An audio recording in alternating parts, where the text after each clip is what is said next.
I'm going to go ahead and read your description for the game jam. How does your game represent mode? The modulus leverages environmental modes to survive, the remainder of what humanity cast aside. That sounds very math-loaded and also lore-loaded.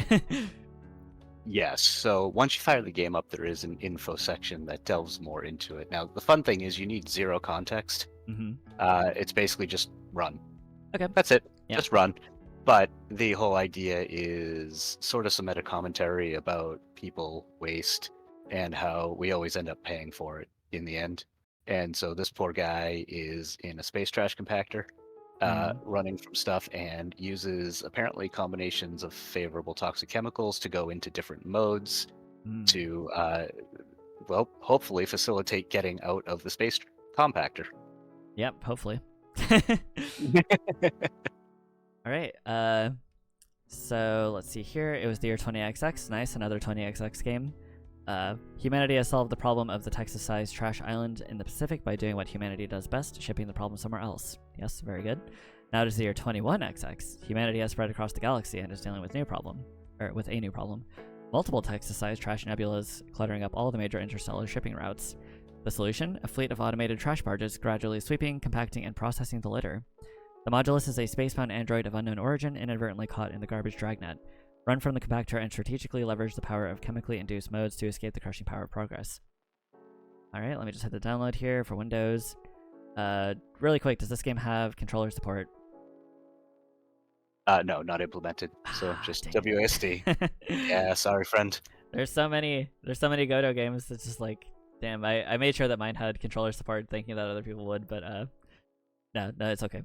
But yeah, no, that's future enhancements, right? Once I implement it once, I can go ahead and reuse it everywhere. Gotcha. So all right, so you have a team, and if you would go ahead and say your role in your team and how you got your team together. I don't know. I guess I'm a lead Joker, Then I have two fellow Jokers. So Maho does art and concept, does motivation, troubleshooting, bug fixes, bug detection, that sort of thing. Okay. So you had yeah, that's kind of it. There's you who sort of did the like lead development stuff, and then there's an artist, and then there's a QA essentially. Yep. All right, very good. Were you did you meet up for this jam? Were you good friends? Like, did you looking for a group kind of thing? Like, how'd you meet up for it? Yeah, friends first, and really what it was, I used to write game engines, and then I got interested in Godot and kind of rekindled the passion, and then I was looking for a project, and then I was looking for people to join me in the madness. So friends first, project second. Nice. Were you fans of Donkey, or like how did you come across the game jam and decide that you wanted to do it? So fans of Donkey for sure. I mean, the guy's humor is unmet. However, it was actually a total coincidence where I got an itch to see if I could do a lazy game jam. Mm-hmm. Did a quick search on itch.io and then saw that it just happened to be Donkey. So certainly didn't know about it because of Donkey. It was just a weird coalescence of coincidence. Hell yeah. A lot of the people here actually have not actually heard of Donkey, which is a bit strange to me. Like, I know that 8 million is still a big number. It doesn't seem like the number I would expect from Donkey. I feel like he would have more, but 8 million subs, like, and still yet a lot of the people here just kind of were browsing itch, and then they happened upon the Big Mode Game Jam. So a lot of us had trouble with the idea of the theme, the mode theme. It seems like really nebulous, right? So how did you come across like your idea? Like, what was your idea process for that? Well, I think for a lot of folks, things like beast mode were a very obvious low-hanging fruit. Yeah. The one thing that we absolutely didn't want to do was something that was pandering. Yeah. Right? Like, you don't want to do a game jam at somebody, and you want to at least try to avoid the low-hanging fruit. Now, did we include a beast mode in this game? Yes. Did we do it because it had a fun gameplay mechanic? Absolutely. Nice. Did we include a goblin mode? Well, initially, but it wasn't fun, so it got dropped. And so there was sort of a fun linguistics exercise to be had here, where we were just essentially looking at combination. We even asked ChatGPT, like, what are some common modes? It turns out ChatGPT not super helpful on that. Interesting. And so yeah, it kind of became like a word game. Like you get the whiteboard up there and say what are compelling modes, and then we figured phones and whatnot would probably be a high contender because like sleep mode, safe mode, blah blah blah blah. Right. A lot of Airplane mode. there's a lot of airplane modes. Yeah.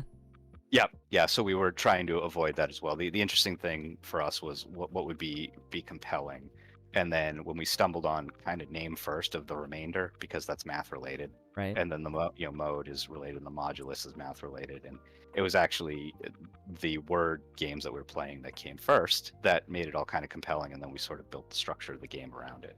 Hmm. Okay. All right. Give me 1 second. Yes. So, yeah, like coming up with a compelling, an original, and like one that isn't. Well, I guess the originality, right? Like you don't want to be too cliche, but at the same time, like I was sitting around wondering like what other people's modes would be like. I was sitting around at work one day, and I was like, I'm sure there's gonna be a lot of ones that are about lawn mowing. Sure enough, there's a lot of lawn mowing ones. The only other one that uses mathematical mode that I've played so far is Digitalter, and it's like a very relaxing PSP DS kind of looking game, and it's like a math puzzle game that's supposed to be. It makes you feel like you're doing something before you're going to bed. It's very relaxing, but yeah. So I guess this would make the second one that even mentions mathematical mode that I've played, but I was kind of surprised that I didn't see as many. I didn't see more than one beast mode. I think there's one beast mode, and I think it's like a football reference, so I wouldn't even get it.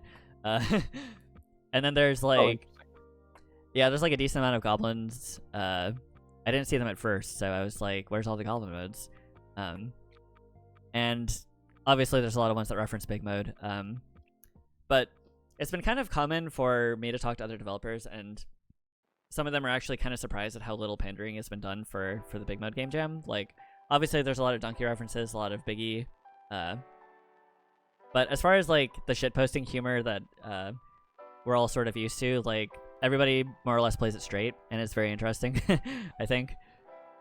But yeah, I found that the community for this jam has been really positive, really mutually supportive. Very constructive criticism associated with it, and even the degree of pandering that has popped up does seem to be pretty good-natured and almost meta in style, which I really appreciate. Yeah, it's everyone's trying to be chill about it. It's cool. And even the ones that aren't, like, even the ones that make it very obvious, it's just like, whatever. Like that's a legitimate use of it. I don't know how to describe it, but very cool. So let me go ahead and open up the game, especially so I can actually have. Did you have an OST for this, like a soundtrack for it? There are exactly 2 songs in there right now. Both are original compositions. Very The cool. other thing that was fun about this was making it a multimedia project, so I had the opportunity I wanted to do like a full digital workstation, like real instruments kind of thing. And the implementation that we went with was LMMS, which was great because you have all sorts of different synthesizers. So I wanted a real retro, kind of a gritty retro feel for it. Holy shit, that is the only other time in my life that I've heard LMMS being referenced. Oh, nice. Yeah, it's powerful. It's really cool. I used it a long time ago, but I think it was probably much shittier back then. There's a learning curve for sure, but it got me through to the end. Yeah, let me just adjust the audio levels here. Gotta make sure that it's not blowing out my eardrums. But yeah, very cool. LMMS, that is definitely a name I haven't heard in a long time. So warped back into the past. So did you have any experience in game jams before this one? Like, what has your game development experience been like overall? Yeah, so I think I kind of mentioned I used to write game engines from scratch, so it was really more of an exercise in keeping my skills sharp with C and C++. And then I had a bunch of stuff, life got in the way, and then I decided I was going to rekindle it, only to find out that the majority of libraries that I was using was end of life. And I really wasn't interested in getting that back up and updated. So I saw about Godot, and it was about maybe 2 months before all the Unity drama. And just for whatever reason, I decided to go with Godot. I think probably because it's open source.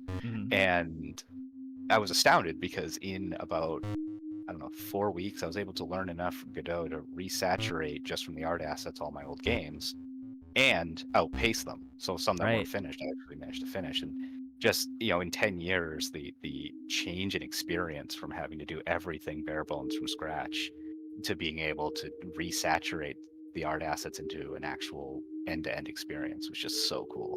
Yeah, I think a lot of us have been really blown away at Godot's capabilities, and a lot of us are like, I guess you could call us Unity exiles or something. Like, a lot of us took pilgrimage out of Unity into Godot. I was about to use Unity for a project, and then of course the scandal happened, and then it's just like, well, no point in using it now. Like, Hmm. or rather, no point in not using Godot now. Um, so it's been very interesting to see like how everybody else has come into it. They really shot themselves in the foot several times over. I know that they like ousted the CEO and everything, so it's been kind of interesting to see that, because if you look at they did a straw poll in the Discord, and let me see here. Sorry, there's like a thing underneath. They did a straw poll in the Discord about what engine everybody used, and it's like over 50% used Godot. Uh, it was just, man, dude, they really Yep. fucked up. Yeah, no, seriously, because I don't think it would have been that way last year. Yep. Last year it would have been like mostly Unity, I would imagine. But the thing is, like, I personally had a lot of more trouble in Unity than I ever did with Godot. Godot like has been very good to me. And it's like you Same said, experience. it's like yeah, you learn Godot for a game jam, and then still, even with having to learn it, you are able to make something. It's incredible.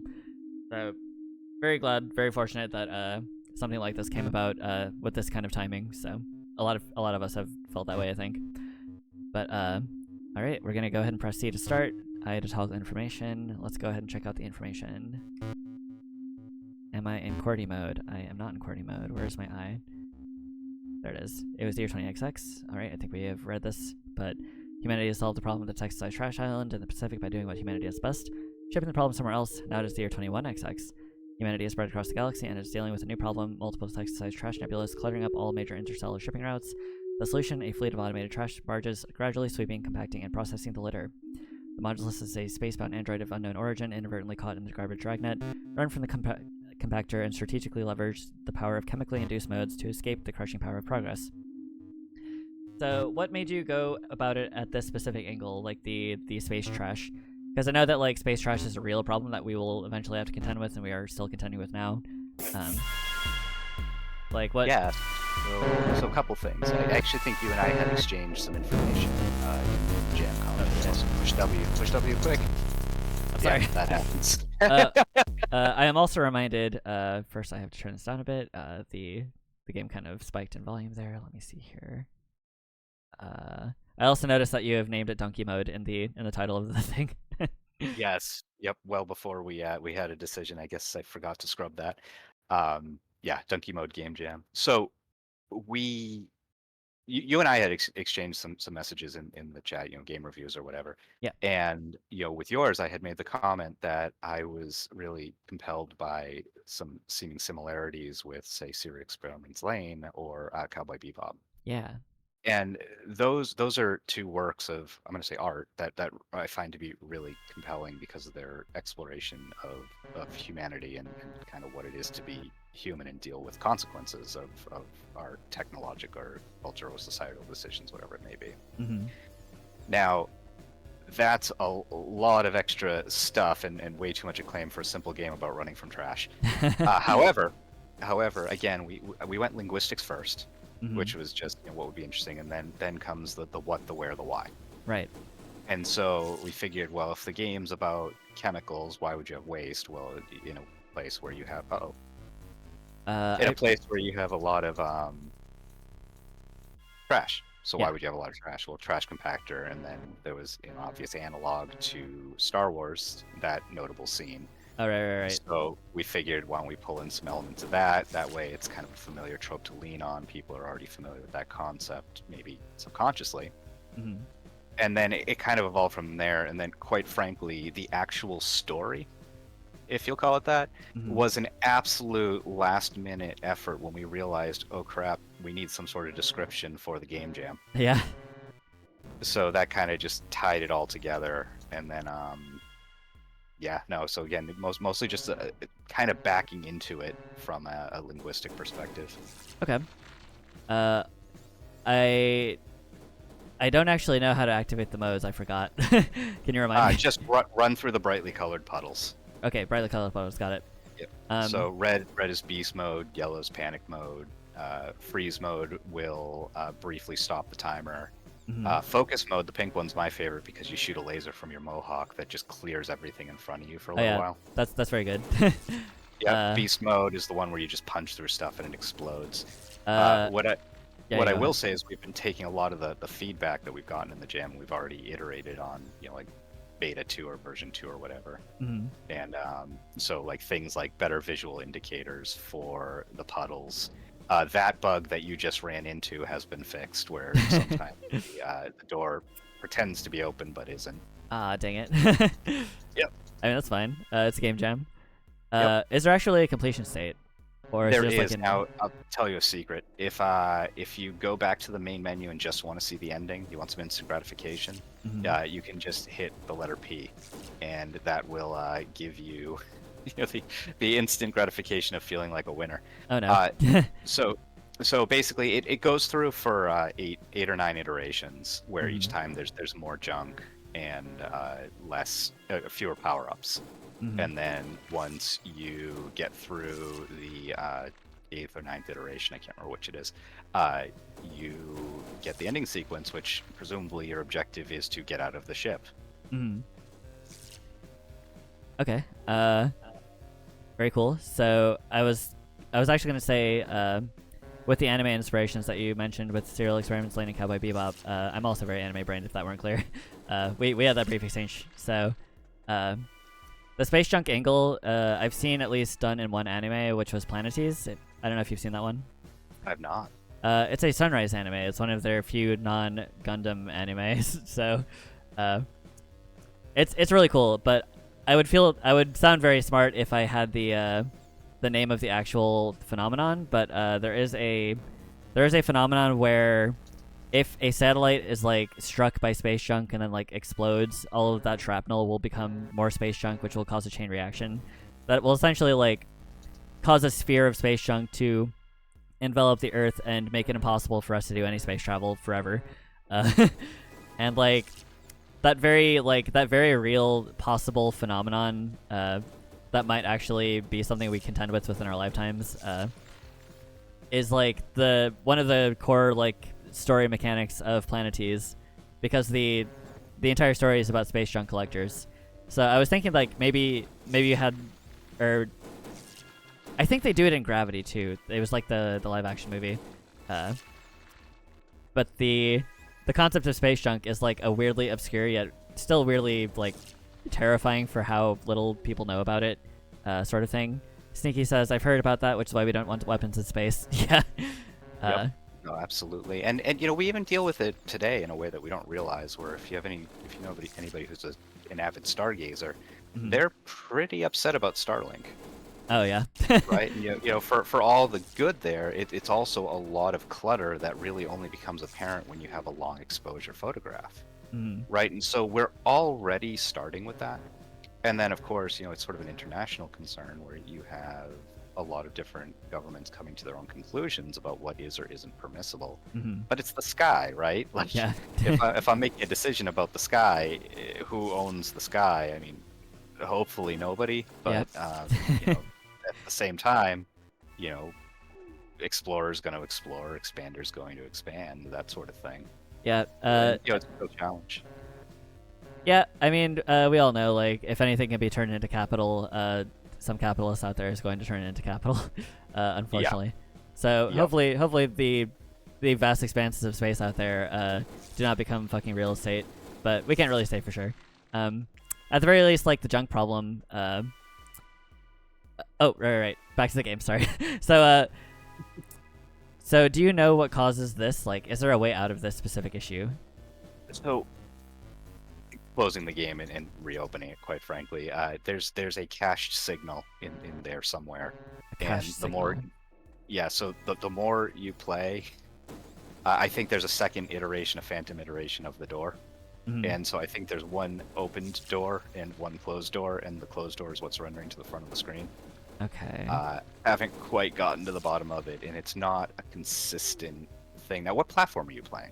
Is it Windows 11? Yes. Yeah, same. And honestly, I've had a huge number of playthroughs where it never manifested, Oh, what? and then a playthrough where it showed up every single time. Oh no. Killing the program, opening it. But again, it's this over and over again, and you can just, if you want to jump through the ending sequence, that is an option. I really wanted to have the full gratification. Yeah, if it is possible to get to the end, then I will do my best to get to the end. Yeah, I would close the program and reopen it, unfortunately. I mean, it's working sometimes, unless you, I don't know. So other than that, like, I really like the collision systems. Like, running into trash is like weirdly satisfying because you're just pushing everything around. And the sort of low gravity feel that it has, where everything is very slowly slipping. All right, we're going down. I also noticed that you probably used the procedural tween to make it so that like you shrink as you fall. I did the same thing for Teleco. Yes. It's so funny, the different ways you manipulate perspective to get those kind of quasi 3D effects. And, yeah. A non 3D space. I feel very compelled to sprint towards the laser mohawk one. I don't actually know what the other ones do. I guess freezing the timer would probably be very good. But I don't know if there's like a...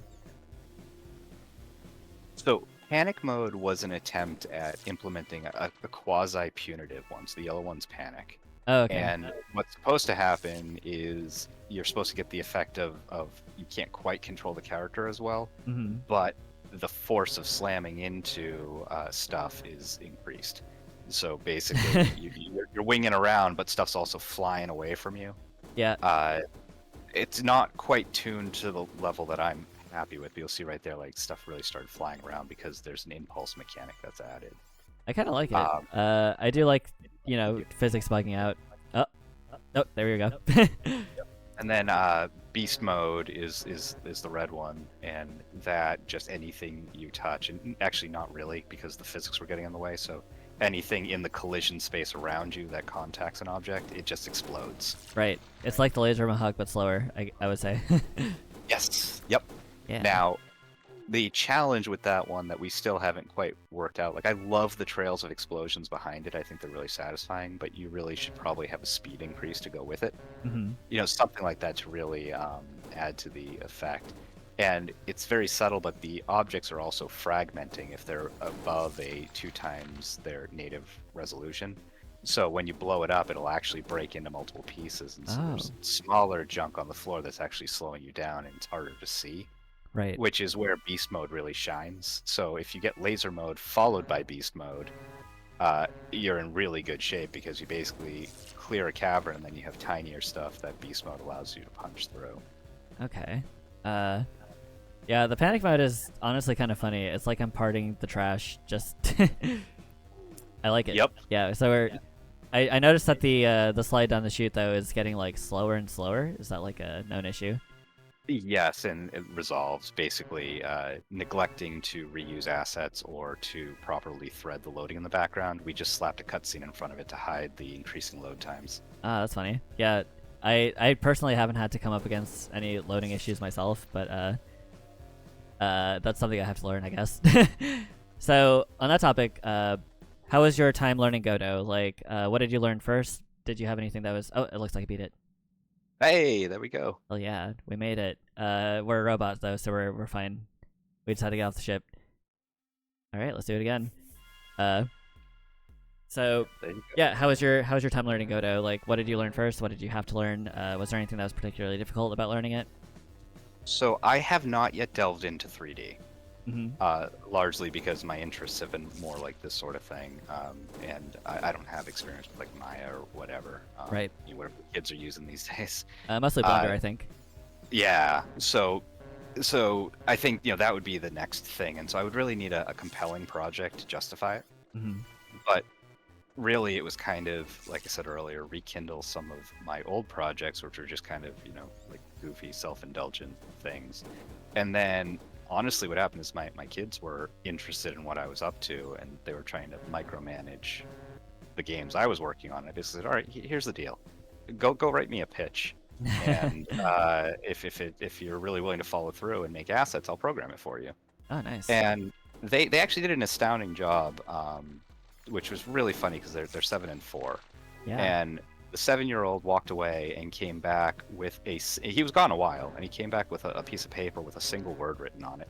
Oh, And wow. I was like, okay, this is going to be interesting. He flips it around, all it says is violence. Violence. And I was kind of like, as much as I'm maybe not happy about that, the fact that you've managed to deconstruct like 90% of a medium and find its core entertainment value, Yeah. right? Because even Mario, right, that there is a core of violence there, Right. which is astounding. It's glossed over, Mm-hmm. but I basically said, okay, here's a challenge for you. We're going to do this in hard mode. Mhm. I want you to design a game without violence. Right. And he and his sister went away, and they drew pictures, and they kind of did what I would consider the equivalent of storyboarding. Mm-hmm. And they came up with an idea of a ninja in a town who is going around doing errands for people, and then has to go into a maze and find the items that they're missing.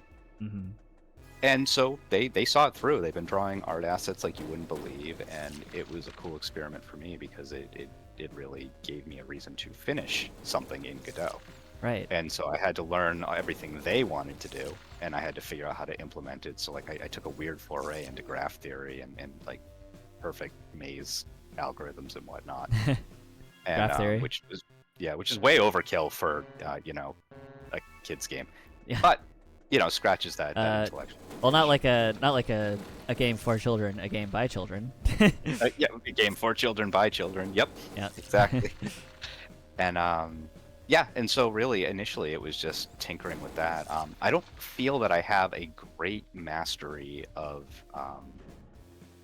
joints Mhm. in Godot, procedural animation in 2D or 3D, and lighting effects are still kind of janky. And so Mhm. like we had some pretty cool lighting effects here, but I was having trouble with the different layers, and I didn't have time to fix it, so I just shut them off, which I just documented in GitHub as a performance improvement. Mhm. Just ripping out the lighting. Yeah. Yeah. Yeah. It's like you literally just have a single cube rendering. It's just instead of the rest of your game, it's just like a single line in the GitHub comment, just like significantly improved performance. Exactly. Yeah. Don't call it removing a feature, call it improving performance. Yes, exactly.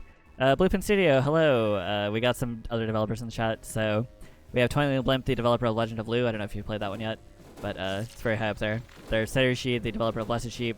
We're joined here by the developer of this game, which is The Remainder by Tim. I was like, I had to dredge up the memory of your studio name, and then I was like, all right. His name is Tim. But yeah. I guess we landed on Tower Illusion 2, and we do have other stuff in the pipe that we intend to update and upload, including improved versions of The Remainder. Nice. Yeah, that's one of my questions. Like, how much further do you want to develop this? Yeah, so we're hoping to get it into a little bit more than just a very simple runner. Mm-hmm. So we do want to produce something that's reasonably end-to-end, maybe even like the aspect ratio would be really good for, say, a mobile device. Right. So that's potentially compelling. And then there have been a lot of comments about maybe a lack of player agency, Mm-hmm. and we're trying to find the right balance between absolute chaos, because personally the chaos brings me joy, Right. but also making you feel like you're not just completely at the mercy of being ping-ponged around by the physics. And also the RNG of the puddles. Yes. Yep. Exactly. And so, because even like things like the strategy of maybe get the focus mode followed by beast mode to really stack up and start to strategize how you get through the level, Mm-hmm. which I think would entail either slowing down the arm or lengthening the level, Gotcha. adding a bit more time, those sorts of things. So, and really, like the feedback we've gotten during the game jam has been extremely useful and very beneficial, and I don't know that you could pay for that kind of QA and groupthink or critical thinking. So Right. it's been pretty cool. Yeah, one of the goals of me just having developers on to talk about their games, like one, who else is going to ask, so I think this has been very rewarding for me to have developers on to talk about their process and everything, but also like a lot of us just don't get to see our games being played, and a lot of developers that I've talked to haven't seen their game played beginning to end, and I'm nothing if not persistent, so I make sure that I get all the way to the end. Yeah, you even saw your way through that nasty bug, so I appreciate that. It was very merciful. I didn't have the bug all the way through. I mean, it was required to get all the way through, of course, but looks like we reached the brightest timeline. Yes. But yeah, like I think if you take suggestions, I was actually kind of like, I was just like, well, you're a robot, so are you like taking the chemicals as like as a robot stimulant? Like, what's going on there? But I think it might also be interesting if you actually had to like find the trash that contains the thing that gives you the mode, if that makes sense. Just like, oh yeah, we had talked about an unlock mechanic, and I think that's a really good angle for it, right? mhm. Like either like beast mode. Say you start off with 1 or 2 modes, right? In beast Mhm. mode, you like have to punch the right things. You have to interact with the right trash, like you're saying, and then that leaks the thing, and then it becomes later, available in subsequent playthroughs, or even later levels of the playthrough you're in. Mhm. Give it sort of like a roguelike or roguelite type effect. That's a really compelling idea.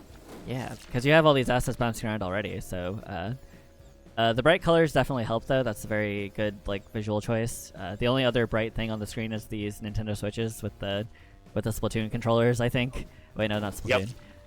Yep. Are they Yeah, still those Splatoons? are. I think they are. Honestly, I'd have to ask the artist because I don't know what he was channeling. Gotcha. But I think you're right. I think they're the Splatoon ones. Yeah. Yeah, and that's interesting, right? Because there's only a couple of other bright things, and leaning into that motif of passively teaching the player, Mhm. maybe those should do something like, if you smash into the Switch with, say, because it's pink and green, with either the pink or green power up, it cracks open and gives you a new power up. Yeah. Yeah, I really like that. Yeah, one of them could even be the Switch. Just like you just grab it and you just split it in half. But as somebody who's actually disassembled the Switch before, Switches they've got so many fucking layers in them, dude. they'd be very hard to crack open, honestly. But Bluepin Studio says, reminds me of the custom StarCraft maps where you run away from lava. I have not played StarCraft, unfortunately, so I don't actually know what that's like. But yeah, I can imagine it. So did you have any like technical issues working on the game? Any bugs that just hounded you? Things that you spent a little bit too long on? Things that should work, they should be simple, but they're just not working. So a couple things. The first thing is there was actually a pickup mechanic that we ended up dropping because it was a little too hard to communicate to the player. Mm-hmm. Just like because you've got like 20 seconds to get through the level, shit. and one thing I don't have a lot of patience for is having like walls of text explaining to me how to play the game. Right. I really like something that sort of, I don't know, I guess diegetically just gets it in there, and then you just get to go. Yeah. And you learn through failure, but sort of, not punitive failure, but educational failure. Mm-hmm. And so that was the first problem. But then technically speaking, we had this whole concept of like toggle timers, Mm-hmm. where those would have a cooldown and then a power up, and then back and forth they went. And just the way they were implemented, it wasn't intuitive. It was very clumsy. It was never clear when they would actually be useful again, or what they meant for the other power-ups. Like, should they supersede?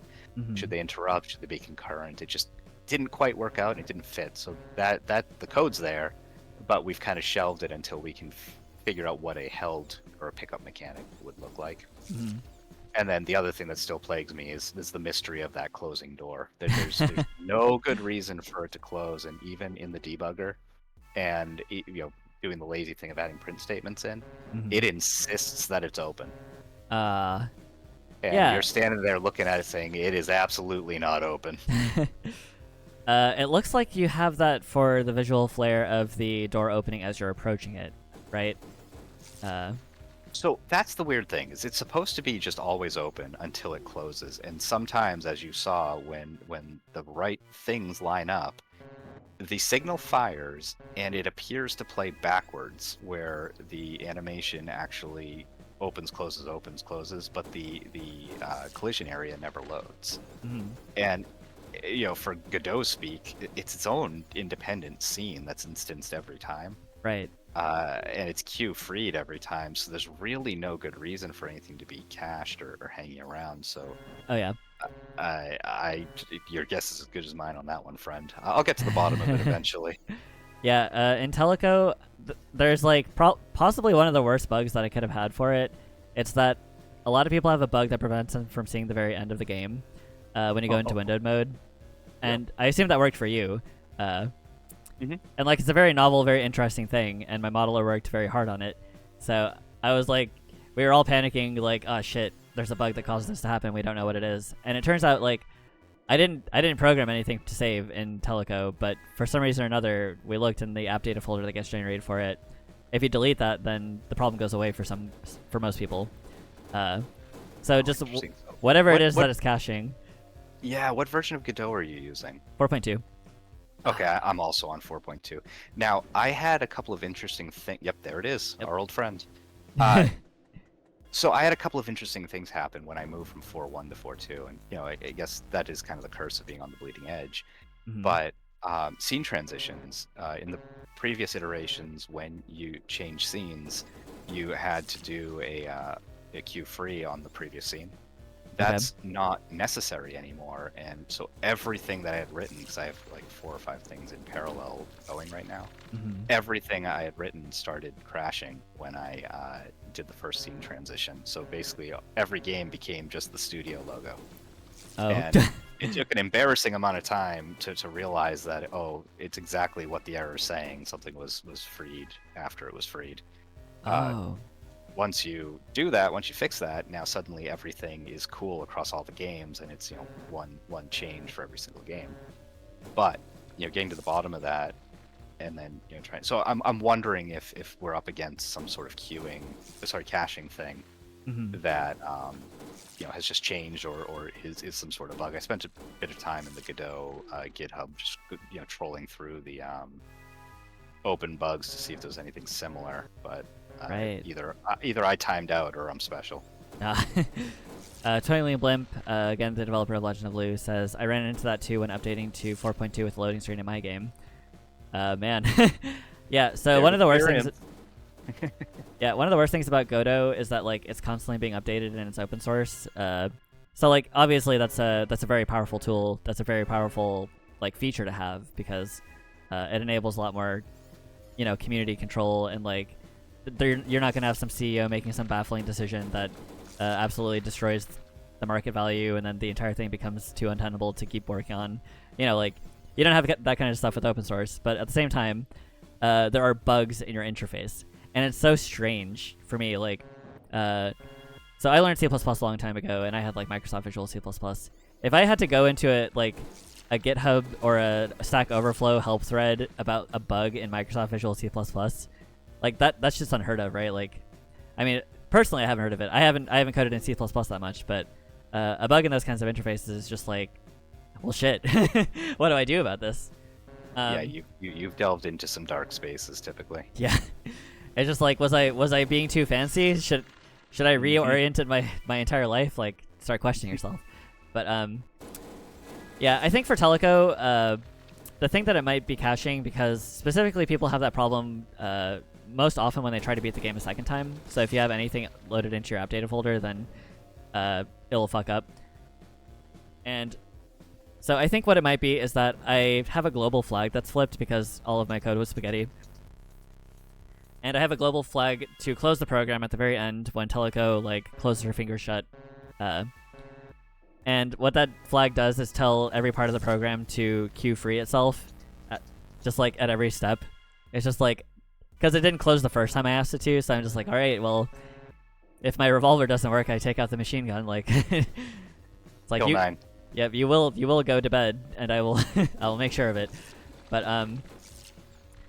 so I don't know, maybe that's the issue. I don't really know, but I will look into caching, I suppose, because this is the first time I've heard somebody actually at least name the issue. And that's another useful thing about just like talking with developers. I've learned a lot of very interesting techniques and things from giving people, I guess, space to talk about their projects. But so those problems hounded you. Did you have any features that you weren't able to implement because of the timeline, or the deadline rather? So we had talked about, again, player agency Mm-hmm. and maybe working on pickups that would implement a sub mechanic of the game where at the end of each level you wouldn't necessarily have to fall down. So if the door's closed, Mm-hmm. you could do some sort of quick time event if you had the right items in your possession that would let you hack a door that would let you out early, kind of thing. Mm-hmm. So you would still be up against the arm, and you would be able to do some sort of other events so that there were two ways out. Clearly, there's none of that here, and again, part of it was timeline, but part of it was also, again, that nonverbal communication of how to convey that and make it clear that that option is there beyond just drawing a door on the back of the ship. Mm-hmm. The other thing that we still intend to do is, if you notice, that little end ship that you see is actually shaped exactly like... It's shaped in a way that makes sense, where each time you get here, you fall down to another crate. Right. And so it's just a stacked set of crates. And so instead of capping the number of levels, we are actually planning on setting it up so that the number of levels you complete before you get to the exit is how many bricks large the ship is. Okay. So that ending sequence is intended to be dynamic, and I kind of like the comedic aspect of it, where you have impractically large ship with no apparent way to bring in trash, Yeah. yet full of trash, and then you just pop out with the the ambient noise and then that little pop sound. Right. Yeah. Definitely. I love when like people just get a little bit absurd, like they get a little bit silly in their projects. I can't think of anything off the top of my head. I don't know. It was Fast and Fury last night. They added literally like an MLG mode or something, where it becomes like a dubstep montage. Just like, I love the weird things that people do to just fuck around. One of the things that I like asking people, like, I don't know how, or well, first of all, did you have anybody that you had playtesting regularly? Did you manage to get other people on board? Did you talk about talk about your game development with other people outside of your team very often? So as far as fielding input, not really. Mm-hmm. There were definitely some people we just talked about, like, this is, hey, this is what we're up to. And then once it was at least playable, we pretty much did the self-indulgent thing of getting anybody to touch it that we possibly could, because we wanted, validation, I suppose. Sure. So, and that was fun. And the original game, for the longest time, we were just focused on mechanics, and every single piece of junk was actually just a cube labeled junk. Mm-hmm. And even that was surprisingly satisfying. Like, people just and the only mode at first was beast mode, and people just loved just plowing through the junk. Just I think the particle effects, I think there's some innate sense of, I like destruction, and just seeing that wake of particles flying behind is enough to really draw people in. I like violence. Yeah, exactly. Yeah. Yeah. So did you have any things that you talked with your team about that were like a thing that you like to joke about? Are there any like amusing internal file names? Any sort of inside jokes that you had about the development process? Yeah. So as you saw, the game file is still named Donkey Mode. Right. Because we created the GitHub repository well before we had anything else other than just this vague commitment that we would probably submit something. Mm-hmm. The other thing is, at the last second, like putting together the story, we decided that we should probably have some sort of studio name tied to it. Mm-hmm. And so we came up with the studio name, but then we wanted a sound effect, right? Something, whatever. And so our artist, I messaged him and I just asked him, "What's your favorite noise?" Yeah. And his response was the ham horn. And I have absolutely no idea what that is. Turns out there's an iPhone app. I think it's iPhone. There's an app, and you just you click it, and it just goes ham. Wow. And so the follow-up question for him was, "What's your favorite Creative Commons noise?" Yeah. And he didn't have one offhand. So what I did is I asked Des, our QA person, to imitate the ham horn while I pressed record on my machine. So she did. And then I just threw a vocoder filter over it, and what you got was that sound that played at the very beginning of the game when the studio happened. And we then sent the file to our artist over Discord, and just the eruption of laughter that it received kind of sealed the deal. So that is our studio sound apparently now, just kind of a demonic ham. Hell yeah. So it's pretty fun. But when that stuff pops up organically, I think it's way better than any sort of like think tank or whatever it may be. Oh yeah, of course. I love when people just are having fun with their projects. I had several developing teams that really seemed to just. I don't know how stressed they were about the projects. I don't specifically recall, but I know that like the Loot and Goblin developers, Fast and Furious developer, they took time out of their busy schedules to make some silly shit. And That's awesome. yeah, because we're all none of us have A/B testers or marketing experts or whatever, except maybe a game that I've been ignoring at the top of the popularity list. But also, wow, I hit practically nothing on that run, and I still managed to get. I also noticed that I think the timers still continue from your last one if you still have time on it, which is a little bit useful. But the power up timers, yes, yep, absolutely. Yeah. What else I was gonna say? Right. So, I think I forgot to ask. Did you?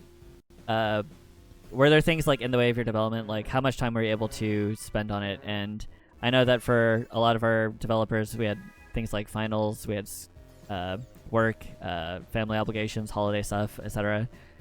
There's a little bit of a weird time to have a game jam, but Yeah, so basically what happened was we got together for a 4-hour development session that actually turned into like 8 hours. Gotcha. And then we did nothing for a week because I had to travel for work. Mm-hmm. And I thought, oh, when I'm on the train, I'm going to make all this progress. Yeah, no progress on the train. When I got to the hotel and looked at what I had produced, I was like, yep, this is all going straight in the bin. Ah, damn. Yeah. Just not a great development environment. To be on a train. Yeah, exactly. Surrounded by randos and whatnot. But we then did a couple of calls and then kind of had to make a go no go. Like either we're just doing this for our amusement and this was inspiration, or we really are going to submit something. Mm-hmm. And we basically said, you know what, it's probably better to see it through. And I mean, so, hey, it's a jam. Exactly. And so we did just a bunch of ad hoc, asynchronous type stuff. Really leaned into the remote tools and whatnot, and then just kind of had some periodic sync up calls. And then the day it was due, you can see on our thing, I think we submitted it maybe 2 hours before. Right. And we got into crunch mode where we're passing around builds and emailing stuff to people and pulling some random people in our various houses just into the room and saying, here, push buttons. Yes. And then and then we found at the last possible second, we found that damn door hatch bug. And I was like, you know what, guys, I'm sorry, but it only happens, I don't know, 40% of the time. Only 40. Whatever it might be. So ship it. Yeah. I can only make this worse tonight. Yeah. So. Yeah. Because of the crunch cycle of a game jam, like I've sort of learned myself what my physical limitations are. I know now that like if I'm tired, I should just go to bed. Like literally, I will not get anything done on this. I might make it worse, Yes, and that is such an important thing in the life of a developer in general, is just knowing when to walk away, be it a game jam, be it whatever. Mm-hmm. Sometimes taking that nap, sometimes walking away, whatever it is actually more productive than just sitting there trying to solve it. And chugging caffeine. Yep. Yeah, I learned like no matter how much caffeine I'm consuming, this shit is not getting any better. Exactly. So, what the hell was it? So, a lot of us, like, since you submitted 2 hours before, you probably didn't encounter this, but a lot of us were working right down to the wire. I mean, I would consider 2 hours before right down to the wire, but, so I submitted our project with like 12 minutes left to spare, I believe. And then we encountered the problem with the ending cutscene, because all of us had been playtesting it a lot, and we were trying to, we were just doing it over and over again to see if anything we had missed was in there. And then we found that bug where playing it multiple times on the release will cause it to crash at the end. We didn't know that it was because we played it multiple times though, so we were just like freaking the fuck out.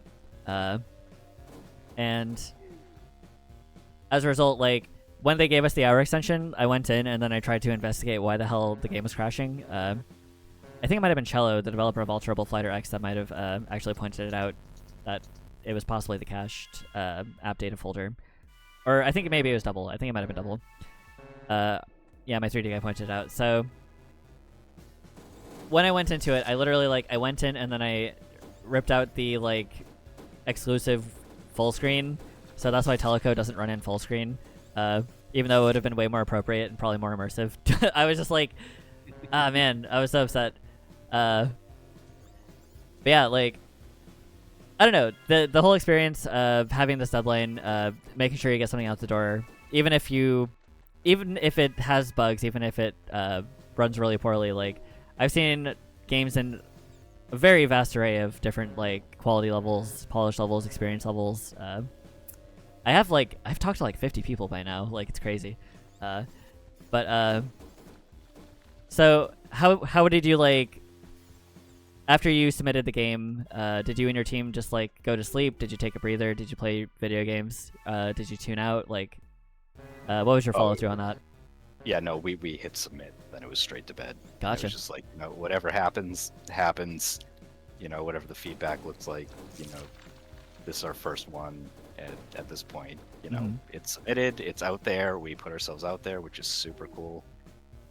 You know, I think we're mostly procrastinators, so having a deadline, even if it's arbitrary, actually really helps to actually get something done. So, you know, kind of understanding how we all work and, you know, finding some motivation in an arbitrary deadline was actually really helpful. But yeah, no, we put it to bed, and then it wasn't for even a couple days that I really realized that the next phase of the game jam is community engagement. Right, it's so easy, especially if you do software for a living. You're used to just kind of like shipping it, and then you know, fire and forget. Problem, yeah. And so this, you know, this has been kind of cool because now there's the whole engagement aspect, and you know, you can potentially give a little, get a lot, right? Leave some comments, and then that brings in people who want to leave comments, and you know, you can really build something up where, you know, this isn't about winning or even about exposure, but getting feedback. You know, and that kind of continued source of creativity and creative input is really awesome. Yeah, talking with your peers is how I tend to phrase it, or like your contemporaries, because as indie developers, like there's a lot of us out here, and yeah, I think it would be kind of sad. Like I've heard a lot of people say that like they participated in game jams, they fired and forgot, and like they did not have the follow through with the community or anything. They didn't chat people up. I did one other game jam, and it was a long time ago. I did it at the Riot Games headquarters in St. Louis, and I don't really know what they do there. Honestly, I have no idea what they do for League, but so we did that, and yeah, there was a lot of like going to bars afterwards, having like I don't remember what they called it, but essentially just we would gather outside of that space and just I guess do networking. So like do you I'm assuming you're a software developer of some kind. I think I caught that. Do you have any like professional game development aspirations, you and your team? No, not really. I mean, We made it. like most things, you know, you kind of Oh, there it is. there you go. Like most things, right? You wanna follow whatever's interesting, whatever's intellectually stimulating, and if you get so lucky as to hit on something successful, then you know you make decisions from there. But you know, we're not all a Concerned Dave or a Notch or whatever. Although you know, I'm really talking about Notch's product, not you know what I mean. You mean Hatsune Miku's product? Yeah. There you go. And so, you know, like those one-offs, but you know, there's space for the creativity, there's space for moderate levels of success, and then it's kind of what you define as success, right? Right. And for me, having some laughs here, and then you know, having some interest, and hopefully sharing some of this amusement with other people is really validating, and then really just getting to scratch that creative itch. Because whether or not somebody played it, it's still a thing that didn't exist that now exists, and I think that's just very cool. Yeah, it's kind of crazy to me personally to think that I think it was like just a couple weeks into the voting period, and I was like, damn, Teleco did not exist in any form whatsoever a month ago. Like, Yeah. it was just an idea that like I gathered a team for, and then we like put our heads together, and then we made it happen. And man, it's kind of surreal, honestly. Absolutely. So I've definitely been appreciating that. Yeah, the community aspect, like, it's been a little bit hard for me to find some developers who I guess weren't familiar with the format. I think Bino, the one that I was just talking to, the developer of Beyond Mortal, was not super aware of like how itch worked. I'm not really either. I only just recently made an itch, and I only started using it for this jam. But yeah, the fact that developers are the only ones that can rate other people's things, it kind of confused me at first, but it makes sense if you think about it. Like, you know, you don't want it to be a popularity contest for some influencer or whatever to just like, you know, get a team that they paid for with a marketing team behind it, and then submit your game jam to several jams, and then, you know, essentially do paid advertisements. Like, so the community has been definitely a lot of fun.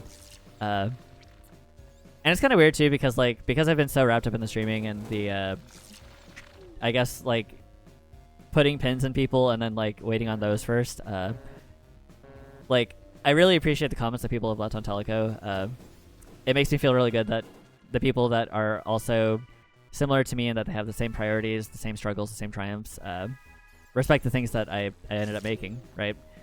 Absolutely. Shade 11 says, but devs can be tactical and vote for slightly worse games so that the actual good game doesn't win.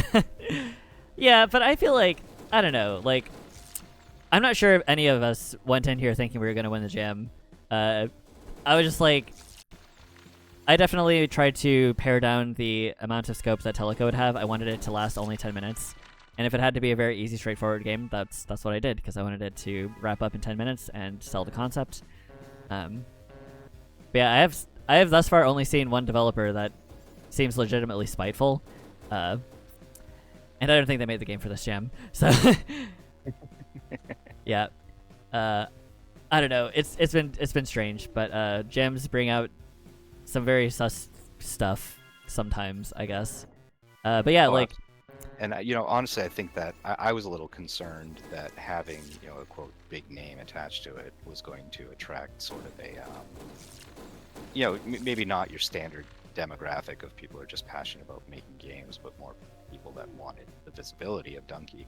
right. And that really hasn't been my experience, which is great. And I think in some ways it's sort of a testament to either the community he built, the culture that he espouses, or even just the way they structured this jam. I have no way of knowing what it is, but you know, I'm happy to have participated in a curated experience that I would classify as good. Right. Yeah, I was actually kind of surprised. Like, at first, the 500 so submissions were a little bit intimidating. And then I started researching other jams, and it's actually not that big. There's obviously some of the biggest ones that exist, like GMTK and what was the other one? Ludumdare, I believe.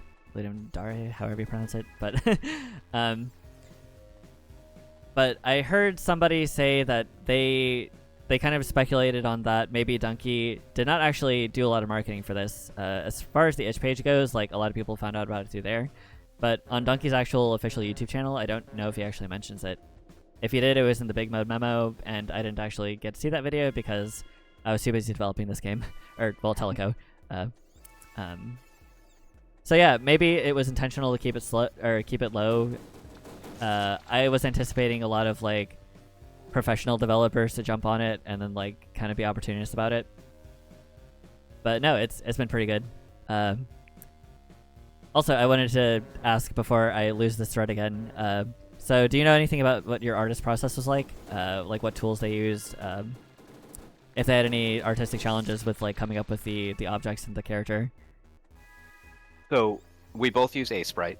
Right? Very standard. And so he and I actually did split duty on this. So we got to a point where we needed a lot of junk. And so we were just kind of doing whatever. I think his stuff was a little bit more high concept, like he went in and wanted to draw something specific. Hmm. My process was a little bit more like, it's junk, let's just make it junky. Right. And so I probably provided more high volume stuff, but he probably provided more recognizable stuff. Hmm. And for him, I know he's really starting his pixel art journey and has a lot of respect for some of the bigger YouTubers out there doing, pixel art tutorials or whatever. Right, the like only- Brian Greer or something. Yeah, or Adam, what is it, Adam Eunice, I believe? Yeah. Adam C. Eunice. And so, things like that. And so I know that, he's been watching that, and it's an art that he wants to learn. And I think a lot of his inspiration comes from having done a lot of model painting. So either, doing like Gunpla or whatever the Warhammer adjacent type stuff is. You buy the model, paint the model, use the model in a game, tabletop game kind of thing. Right. He'd probably be pretty displeased that I can't recall exactly what it is, but Uh, I'm doing my best here. yeah. But he does some great real world physical art and has interest in the digital medium, and so he designed the character, the modulus, and spent just a lot of time making some really concerted decisions about how everything needed to fit together, how he wanted, like, literally cyberpunk, so that's why the mohawk, and then the body is supposed to be sort of android-esque. Mhm. And then because the cutscene, like I said, was sort of a way to hide a bug, Right. I actually drew that cutscene where it was basically a free-form interpretation of what I thought his pixel art would look like if blown up into a less pixel arty format. I was actually going to say that it kind of looks like this Mohawk robot has a leather jacket, which I don't see on this model, but Yep. Yeah. So it was artistic liberty from another artist, yes. and which it's kind of cool because there was a lot of back and forth with this stuff. So Mhm. just a lot of back and forth and iterating over ideas. And that's one cool thing about the dynamic of the group is we really seem to lean heavily into the principle of yes and. Right. So there really wasn't much argument or as much as there were different thoughts and different opinions, there was a lot of stacking on, yes and or what if or how about this plus, those sorts of things. And that sort of supportive, iterative redirection, I think, produces some of the best art. Yeah. Yeah. Sometimes when you have too much creative control, things get a little unmanageable. Yes. I don't know if you're familiar with the band The Pixies, but I'm not. I'm sorry. yeah, don't worry about it. But people know like Where Is My Mind from the movie Fight Club, stuff like that, and they've had stuff. But the big thing about their history is they were basically four people that didn't get along very well, Oh. and they had completely incompatible musical sensibilities. But they had a producer who was able to take all the best parts of their different ideas and basically assemble a work of art from their conflicting sensibilities Hmm. in That's really cool. post. It's really cool, and there's songs that outright wouldn't exist. Like there's a song called "Here Comes Your Man" where they had to record it 4 times because each member wanted to play it differently. So they recorded 4 versions, and then the producer actually cut pieces out of each, made the song as everybody knows it, and then the band had to learn how to play it from the recording.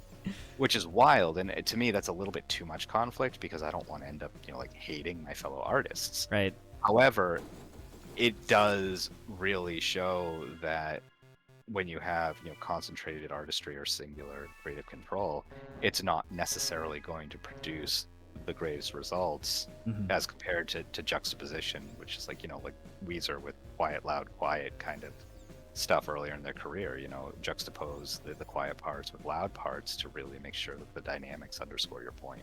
Mm. Yeah.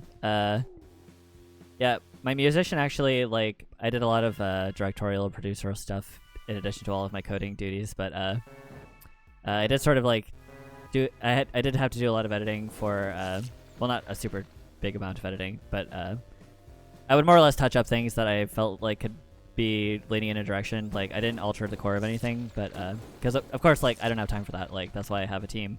But my musician like came to me with a piece of music, and was just like, I'm not really feeling this, and I was like, what do you mean? Like, that sounds good. And then like I touched it up, and then now they actually really like the track, and like I flipped something that they thought was literally like garbage, and then I just like made it something that they legitimately enjoy, and it's like, yeah, that like you got to see your own potential, dude. I don't know. Also, wow, there's a lot of trash on this one. This is one of the other bugs that occasionally happens where, as despite the fact that everything is aggressively queue-freed, there is an occasion where basically all the drama from your previous iterations comes back to haunt you. Nice. Yeah. I mean, it's maybe kind of fun. Bug, maybe a feature. Yeah. Yeah. Exactly.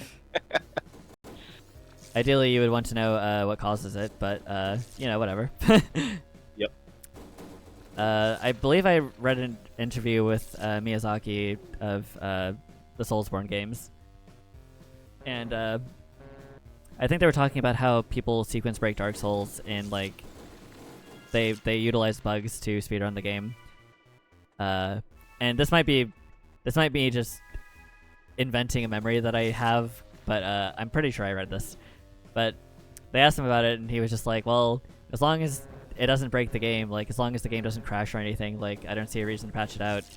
We made what we made, and if people find a weird way to get around what we made, then, you know, good on them. So, I don't know, yeah, the bug into feature pipeline it's a really interesting space. There's a lot of art that wouldn't have gotten made if something wasn't shitty at first. Well, obviously, like, we all need to learn how to rough draft better and outline, because a lot of us were perfectionists in this space, but there are funny things, because you mentioned music. I believe that Sweet Dreams Are Made of This, very ubiquitous song, everybody's heard it, and I believe I read something about how the band was, like, really stressed out, like, they hadn't really gotten a banger, and the musician, or one of the musicians, was just fucking around with the synthesizer and decided to reverse the track. And then when they reversed the track, they were just like, oh, that sounds really good. And then the singer, like, just naturally came up with lyrics for it. Like, there's this thing that I hear a lot in the software space, at least, is like fail faster, or the software and artistry, I guess, scenes, where you really want to just keep trying. Just like, don't get hung up too long on one thing. Just put it out the door. Like, if it fails, then you have more information for next time.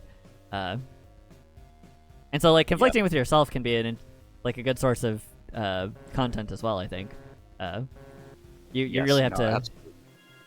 And you know, the fail fast thing is very compelling because there's sort of an essence there of really break it down into small enough pieces so you can fail fast, but then maybe you don't have to bin all of it.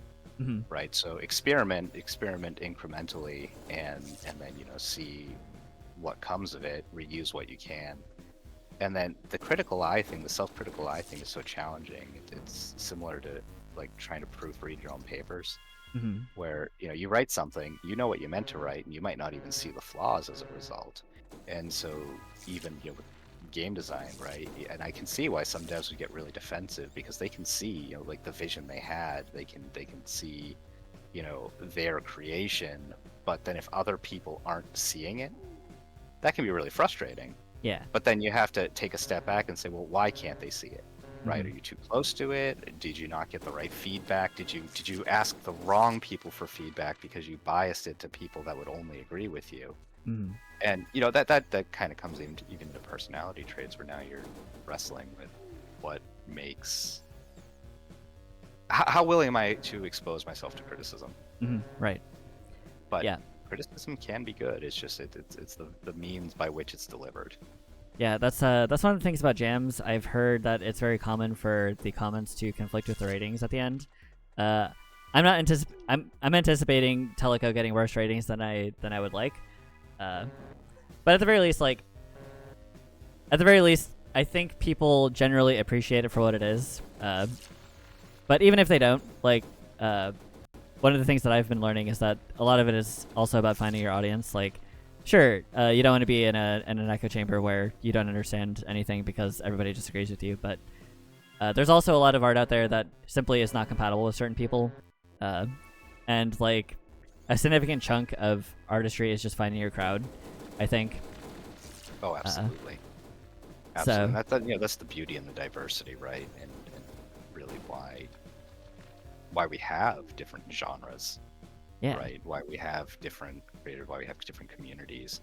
And not that you should be insulating yourself and not having other experiences, but if you can find your people, but then still maintain a growth mindset so you can still have new experiences, I think that's the path for healthy growth, even just as a personal identity, creativity, bring in different tricks from different genres. Like I'm a big fan of in video game, especially genre hybrids. Oh yeah. There's been a lot of those in this one actually, especially with the mode theming. Yes, and that's just so cool when you can pull off fusing two genres that are typically not interrelated. Like I really liked the early Persona games, but then when I played Persona 4 and really had that kind of intermixed mechanic of the visual novel with the RPG elements and the dungeon crawling, like it was the first time I'd played something like that, and the novelty of the daytime mechanics affecting the nighttime RPG mechanics, that was just so cool. And I don't think it's the sort of thing that would have occurred to me because an RPG is an RPG and a visual novel is a visual novel. They're two completely different demographics. Well, turns out there's a third demographic that likes them mixed together, and there's a non-zero number of people involved in that sort of fandom. Right. Yeah, so I wanted to ask before I forget again, so were there any games at the jam that stuck out to you as like some of your favorites, or they did something interesting? Just any notable ones that you want to point out? Yeah, so honestly, I saw Samsara bubble to the top really fast. Mm-hmm. And it took me a while to actually play it. I started at the bottom of the queue, and really I only made through about 10% of the games.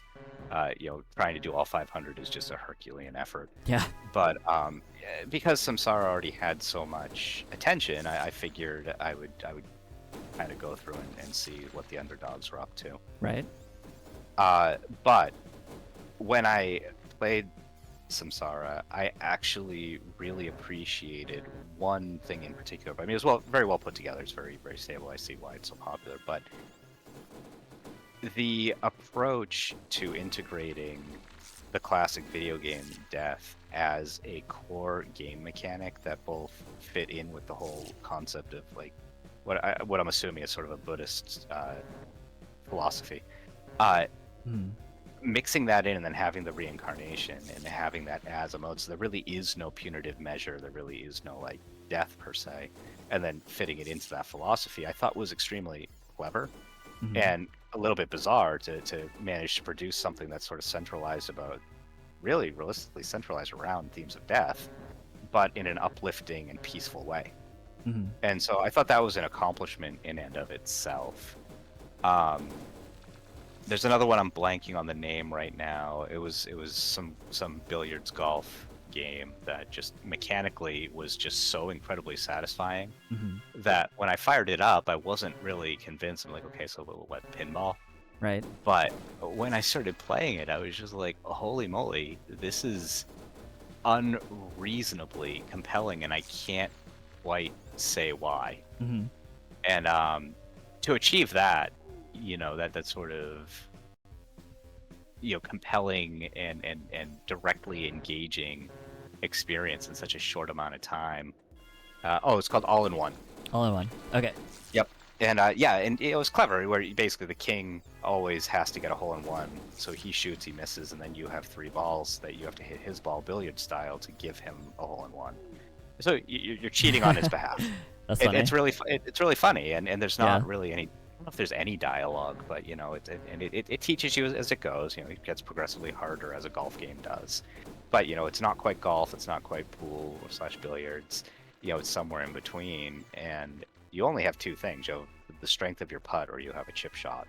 And I'm not a sports game person at all, which made me even more dubious about this. But I have to give props to those guys because they did something astounding, which was made a really robust, really interesting, kind of funny, engaging game that drew me in a genre that I typically don't care for. Right. I think there's an accomplishment there, so that was pretty cool. Yeah. There's certainly been a lot of games that I've absolutely not delved into very often. Precision platformers is one of them. I played a fair amount of those. One of them was Split Screen. That's the one that I keep mentioning because, goddamn, it was hard. But I did it, and I beat it, and I'm actually, like, I kind of feel like I want to play it again to see if I can do better at it. There was that, there was RAM, there was, I wouldn't call it a precision platformer per se, but there was at least one game where you had to do really precise platforming and you couldn't look down. I would consider that latter one not really a design decision, but say la vie. There was that, there was, what the hell was the other one? I guess I would consider a lot of the genres that I played through ones that I typically wouldn't have gotten into were I not part of the jam. I'm blanking on the other one. There's precision platforming. Oh yeah, Rushvert. Rushvert had like Toho style bullet hell, kind of, or at the very least Toho inspired. I don't think it actually has the gameplay loop of Toho games, but a lot of them just like the. So my thing is like, especially with my anime brain, like I got brain broken on Evangelion very early on, and ever since then I've been very, well, even before then, I've been concerned with like trying to find my niche, trying to find something weird and unique and something that's like kind of deeply personal, mildly unhinged. Is the tagline I give what the things that I look for are.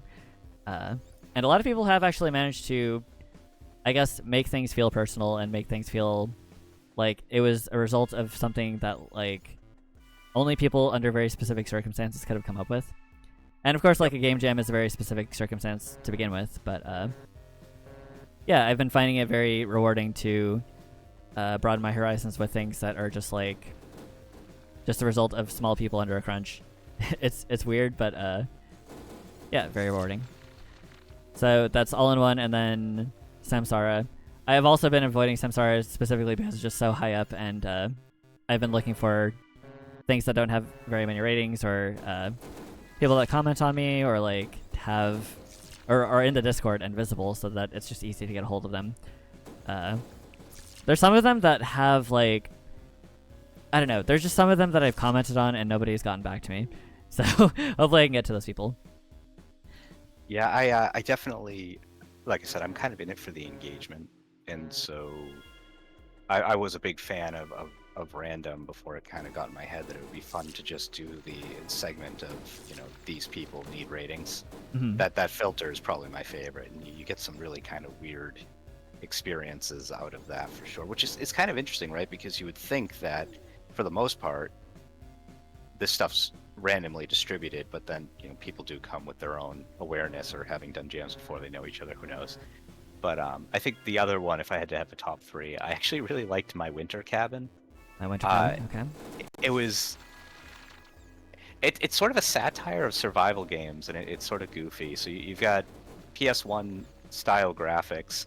The only thing you can do is punch, and so you punch to knock down trees to get wood to keep your cabin hot, and you have to keep your cabin hot in order to grow mushrooms to eat, to heal, so that you can go out in the cold and get more wood to keep your cabin hot. Like, I think there might be some sort of end game, but honestly it was surprisingly difficult. Yeah. And I was so amused with just punching stuff and watching the physics go bananas that I felt like I sort of had a kindred spirit to my game, which is just junk and physics going bananas. But yeah, it was a fun little self-contained thing. I felt like there were some satirical elements of crafting survival games, and they did make a very satisfying punch mechanic, so I cannot fault them for that. Nice. Yeah, a lot of the mode games have been a little bit dubious too. Just like, oh man, like some of the descriptions essentially boil down to there's like I guess for the Winter Cabin mode, I guess I would describe that as like there's a punching trees mode and a in an eating mushrooms mode. Exactly. Yeah. I mean, and I think there was definitely a challenge to that prompt.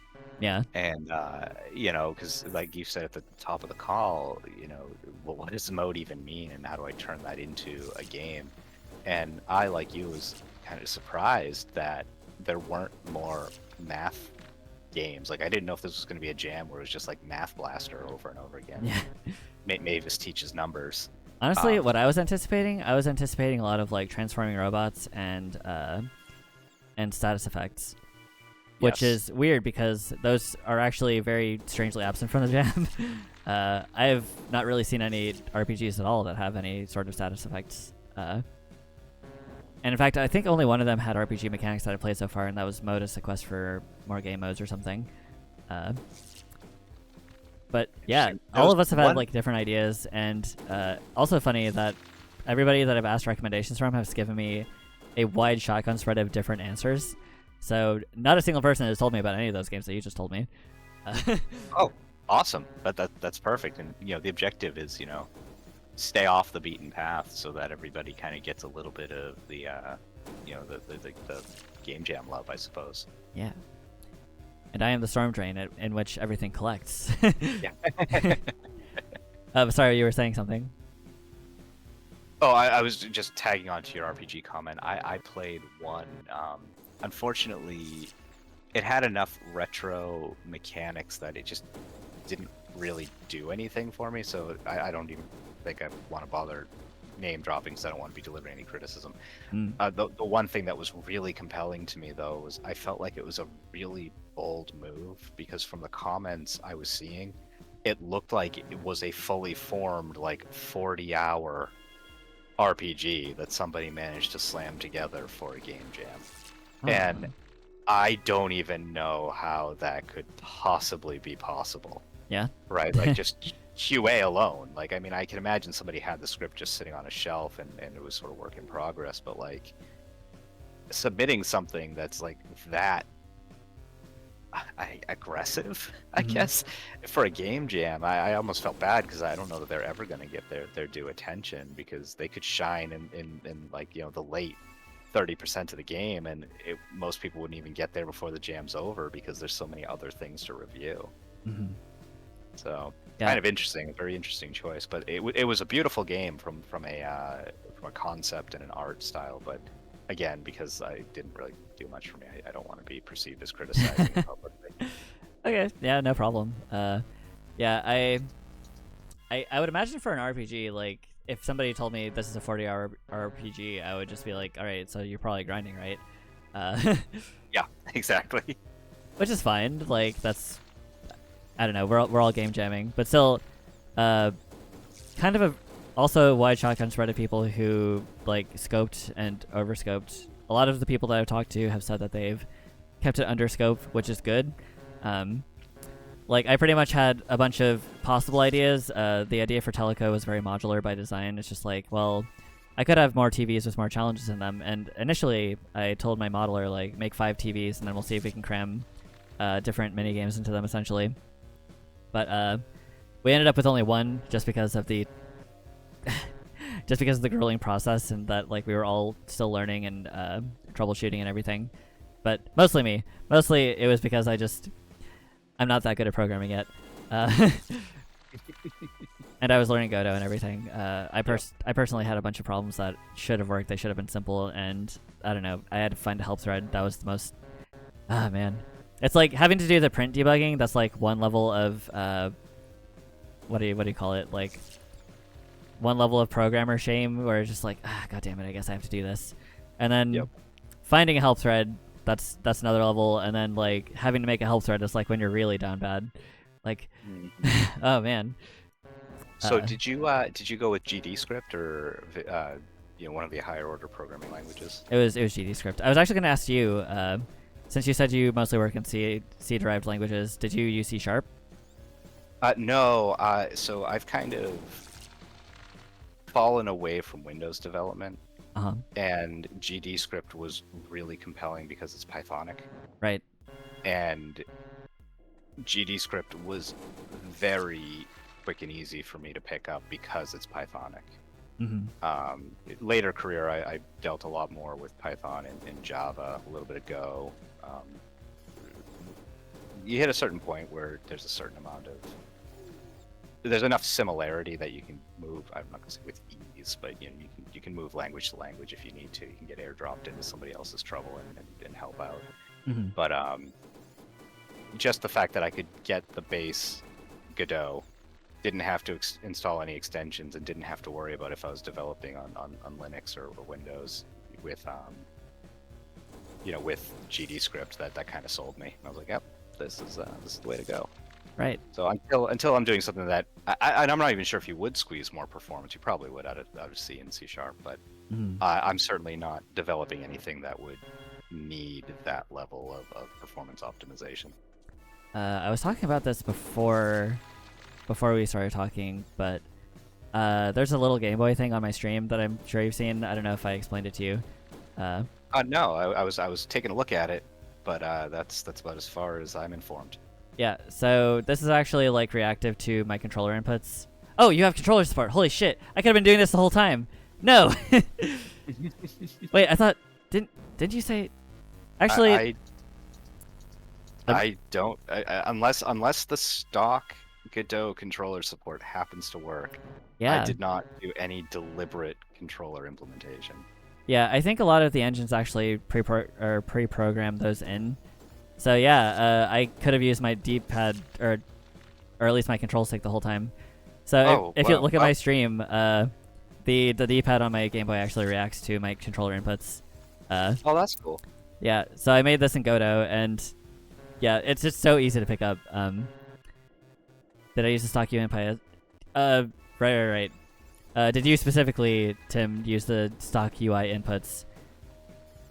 Because those are pre-programmed, yeah. I'd have to go back and look. Honestly, I don't remember. So, but this is really funny because we've been talking for an hour and a half or so, and you found features in my game that I wasn't aware of. Right. And proved me a liar because I was very confident in saying no controller support. If only you used the stock except for restarting, because then I could use my buttons as well. But yeah, what the hell was I gonna say? Right, Godot is just so ridiculously simple. Like, reading an input in Godot is, oh my god, dude. Like, it's like mapping a video game controller in any other video game. It's just like, all right, press the button that you want to represent up, press the button you want to represent down, etc., etc. And then anytime you have to reference it, you just ask, is up being pressed? Like, okay, then here's the list of things that it could be represented by. Yeah, it feels like magic. It's so cool. Because I tried to use Unity. I know that there's a lot of weird stuff with the input for Unity. They had to they made like a new input system, and then I tried to learn that, and I was like, this still feels kind of hard. So yeah, the open source nature of Godot, like, there's a lot of tools that feel like they're not used by the people that actually made them. I don't know if Unity specifically feels like that. It might just be that the open source nature lends itself more to hyper optimization and simplifying. But yeah, I don't know. Very cool. I could have been showing off my game here the whole time. Damn it. Oh, also the little lip flap that my cat head does, that's Godot reading my microphone bus, and then activating the animation. So that's how there's a shader in front of it, because it's actually part of the Game Boy. Unity was an attempt to encapsulate inputs, but done in a very obtuse way. Dang. Oh, there was another thing. It seems sometimes that that reality becomes unstable in your game, and my position is in flux. If you know what I mean. Yes. There's a couple of things going on there, and I really wish I could take credit for them. Mm-hmm. But it's a combination of some of the weird math with panic mode, Mm-hmm. and collisions with objects that didn't properly queue free. Oh. So the longer you play, the more unstable your reality gets. Very cool. Yeah, I did implement I implemented a new solution for version 2 that uses an adaptive pool where it only adds new assets if a previous asset hasn't been created. So that's how we took care of the loading issue. First, it's threading, and then second is asset reuse, Mhm. where we're actually just reparenting assets into a place where you can't interact with them. And so for the next iteration, I think each time it adds like 30 to 50 more pieces of junk. Okay. It basically checks, and if you have enough junk in the pool of things to be freed, so basically a cache, but if you have enough junk there, then it won't instance anything new.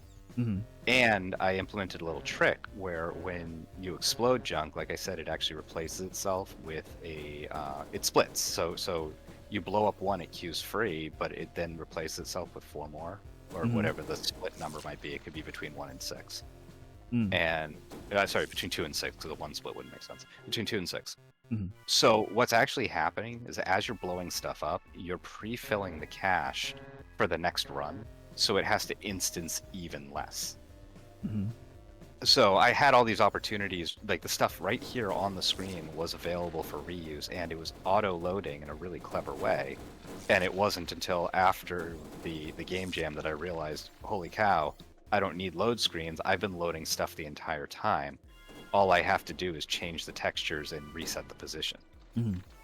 Oh shit! I triggered the door close, I think. Oh no! I mean, that's okay.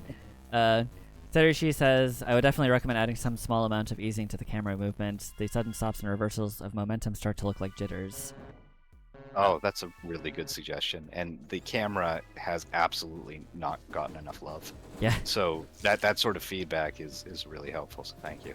Yeah. Godo also makes easing super easy. That's a... I didn't mean to phrase it like that. But, yeah. Just like tweens and Godo are just like tweens. I fucking love tweens. Just any amount of easing that a program will let me do. That and filters, shaders, things like that. Just anything to pad the blow and to make everything snap into place the way that I want it to. And sometimes you don't need them. Sometimes you don't need easing. Sometimes you don't need tweens. But where you can implement them, they always make things feel more like professional or maybe even alive or something. So I love that Godot makes it easy.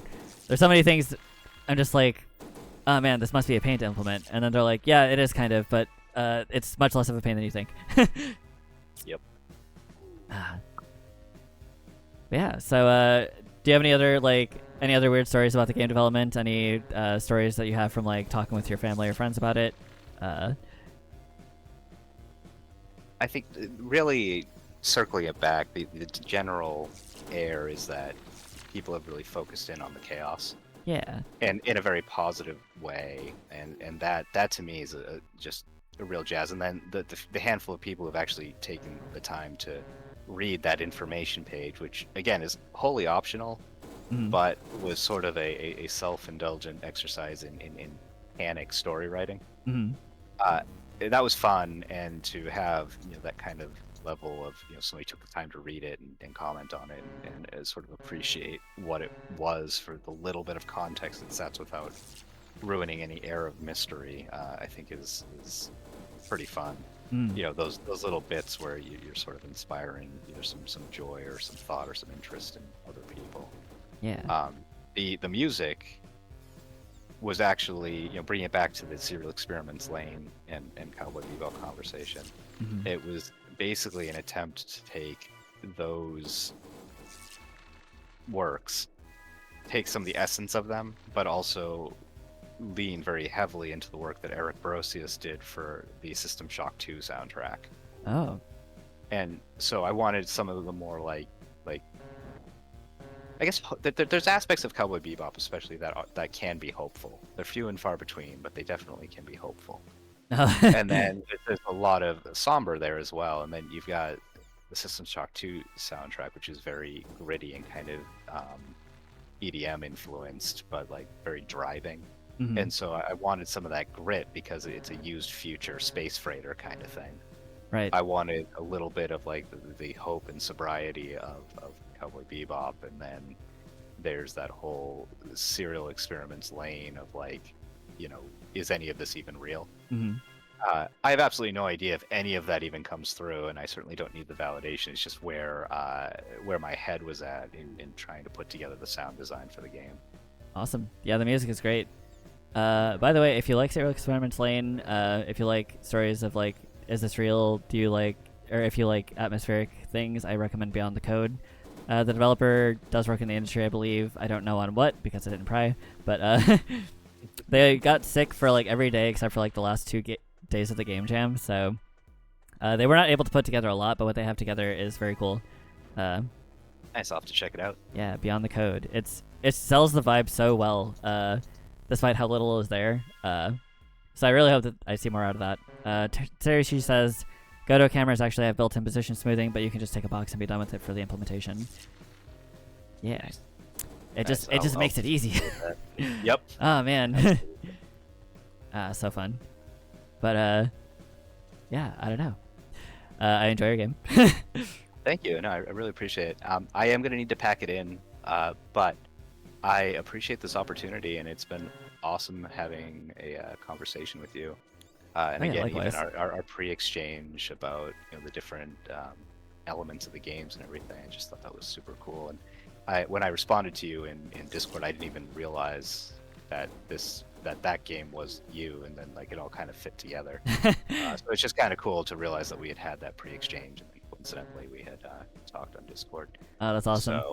So yeah, it works out. It's pretty cool, and it's these sort of community things that I think are pretty exciting. So again, thanks for the invitation. I'm glad I happened to be available. Thanks for giving it the airtime, playing through, and the feedback. Yeah. And I hope we keep up the correspondence on Discord. Absolutely. Meeting other developers has just been the coolest thing that I've been doing for like years. Awesome. So all right, this is the remainder by Tim here and co at what is it, Tower Illusion 2, I believe. Yep. One last question: Is there a Tower Illusion 1? Why 2? Why did we go with 2? I earnestly can't remember. So we were combining different things. So we have several catchphrases that just come up a lot in our personal discussions. And my big thing is asserting that things are an illusion. So like, I'm late for a meeting. Well, time's an illusion. Yes, of course. That sort of thing. And then with our artist and his paintings, and the different models that he paints, there are towers that he paints, and so there's some origin behind novelty around this particular tower he was painting. So we had the tower aspect, we had the illusion aspect, and I wish I could remember where the 2 came from. But it is absolutely eluding me. Here's a good answer. The first tower is an illusion. So there it is. Had to go with the second one because the first one wasn't real. Yeah, I love it. That's canon now. Canon, hell yeah. Yep, perfect. And so so we'll be putting updates to this as we get it more stable, have more features, and even like some things I added like bubbles to the puddles so that they pop more and you can really see them over the trash. So effects like that. I've been tinkering around with some shaders, which writing shader language is absolute dark magic, but it's pretty fun. Yeah, it's very intimidating for me personally too. Once you kind of like, I can't even claim to be able to explain it because I'm not great at it, but I've had these moments where suddenly the logic of what they're doing just clicks, and it's like being able to see through a fog that was obscuring your vision, and then it all just closes back in, and I go to write my next shader, and I'm like, nope, just as dumb as I used to be. Yes. But when successful, it's a great feeling. It's pretty cool. So, but yeah, so again, thank you so much, and we'll be posting more games on our on Tower Illusion 2's itch, and just intend to put the stuff up free to play, and whatever people are interested in, they're interested in. And if something gets more popular, we'll give it more love. Otherwise, we'll be popping up at different game jams because this was super fun. Oh yeah. Well, I can't seem to navigate back to the main menu, but if I did, I would be ejecting myself from the trash port, using the P key. Hit the escape key. Hit the escape key. Does it work? Yes, let's do it. Where's the P? Where did I put P on this keyboard? There it is. Dvorak? No, I have a nameless format. I'm sorry. I gotcha. All right, there we go. That was the remainder by Tim and Co at Tower Illusion 2. Well, thank you so much. It was great chatting, and good luck with the jam. Yeah, you as well. Well, yeah, you as well. Yeah, have a good night. You too. Bye.